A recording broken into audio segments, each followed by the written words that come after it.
Elliot Finch had always been fascinated by time. As a child, he would sit for hours watching the hands of his grandfather's old pocket watch tick steadily forward. Now, as a grown man, he had inherited his grandfather's watchmaking shop, a tiny place tucked between a bookstore and a bakery on a quiet street in London. One evening, while tidying up the shop, Elliot found an old wooden box hidden behind a shelf. Inside was a watch unlike any he had ever seen. It had an intricate design of interwoven gears, and instead of numbers, the face bore symbols he didn't recognize. The moment he touched it, a strange sensation ran through him, like a whisper from time itself. Curious, he wound the watch, and suddenly the world around him shifted. The air shimmered, and when it cleared, he was no longer in his shop.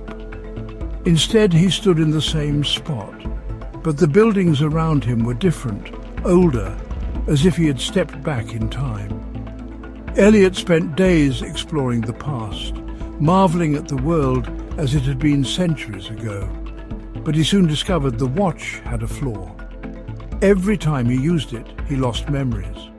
At first, they were small things, a forgotten conversation, a misplaced name. But then, he awoke one morning unable to remember his own childhood.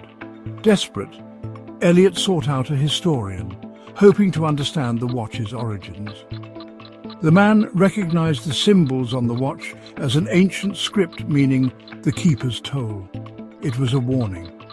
Each use of the watch came at the cost of personal history.